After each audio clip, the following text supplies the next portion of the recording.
यह कहानी एक युवक की है जो दुबई जाने के सपने देखता था, लेकिन वहां जाकर उसे जो मिला उसने उसकी उम्मीदों को तोड़ दिया। उसकी मां का प्यार और त्याग उसे एक ऐसी सच्चाई से रूबरू कराता है जो उसके जीवन की दिशा बदल देता है। मेरा नाम अजय है। मैं एक छोटे से गांव में पला बढ़ा, जहां लोगों के सपने अक्सर जरूरतों के तले दब जाते हैं। बचपन से ही मुझे विदेश जाने का बहुत शौक था। जब भी कोई गांव का लड़का दुबई से लौटता, उसके पास महंगे कपड़े, चमचमाते मोबाइल और ढेर सारे पैसे होते। मैं भी चाहता था कि मेरी जिंदगी बदले, मेरी मां को गरीबी से निकालूं और उसे सुखी रखूं। एक दिन गांव के ही एक व्यक्ति से मेरी मुलाकात हुई। वह दुबई जाने में मदद करने वाले एजेंट के बारे में बता रहा था। मैंने बिना ज्यादा सोचे समझे उसे संपर्क किया। एजेंट ने कहा कि दुबई में बहुत अच्छी नौकरी मिलेगी और जिंदगी संवर जाएगी। बस कुछ पैसे देने होंगे और फिर वीजा और टिकट की व्यवस्था हो जाएगी। मैं खुशी खुशी मान गया। मां की चिंता और मेरा फैसला जब मैंने यह बात मां को बताई तो उसकी आंखों में चिंता देखी। उसने कहा, बेटा, विदेश जाना इतना आसान नहीं होता। वहां हालात कैसे होंगे यह कोई नहीं जानता। लेकिन मैं अपने सपने के आगे उसकी बात सुनने को तैयार नहीं था। मैंने मां को समझाया कि यह हमारे लिए अच्छा मौका है और मैं पैसे कमाकर जल्द लौट आऊंगा। मजबूरी में मां ने अपने गहने बेचकर मेरे लिए पैसे जुटाए। मैंने अपना बैग पैक किया और भारी दिल से गांव से विदा ली। मां ने जाते जाते बस इतना कहा, खुश रहना बेटा, और कुछ भी हो जाए मुझे भूल मत जाना। जब दुबई पहुंचा तो पहले दिन चमक धमक देखकर बहुत अच्छा लगा, लेकिन जैसे ही काम की बात आई तो हकीकत सामने आने लगी। एजेंट ने कहा था कि मुझे किसी कंपनी में अच्छी नौकरी मिलेगी, लेकिन यहां तो एक इमारत के चौकीदार की नौकरी ही मिली। रात भर जागकर गेट पर खड़ा रहना, तेज धूप में बाहर बैठना, हर आने जाने वालों को सलाम करना, यह मेरी ड्यूटी थी।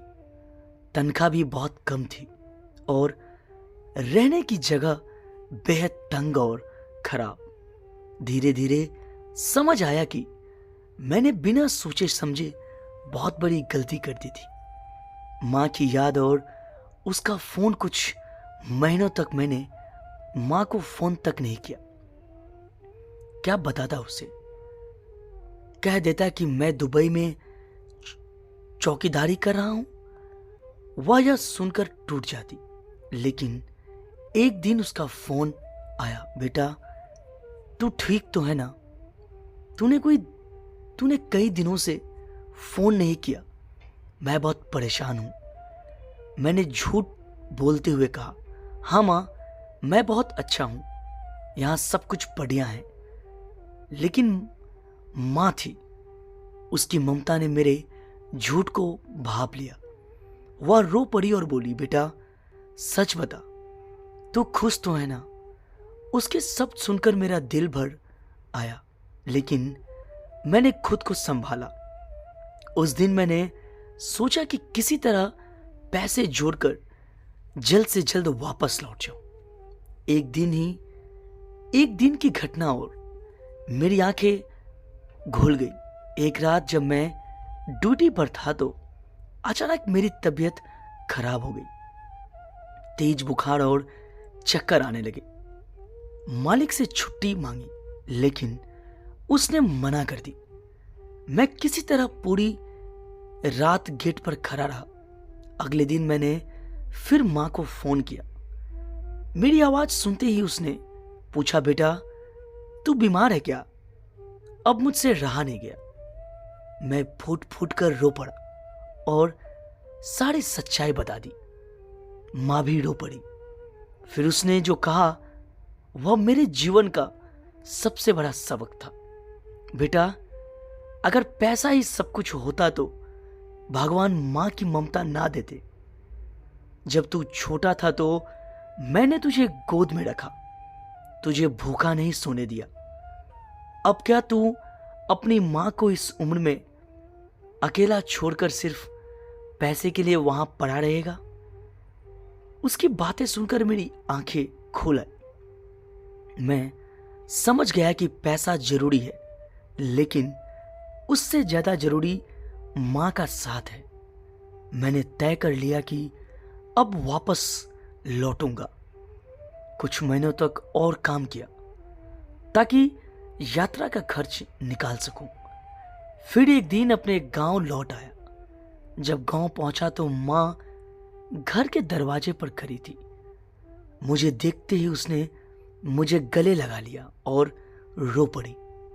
मैंने भी उसके आंसू पोंछते हुए कहा, मां, अब मैं कहीं नहीं जाऊंगा, तेरे साथ रहूंगा, तेरी देखभाल करूंगा। उस दिन मैंने समझा कि असली अमीरी पैसे में नहीं, बल्कि अपने परिवार और अपनों के प्यार में होती है। कभी कभी हमारे सपने हमें सच्चाई से दूर कर जाते हैं।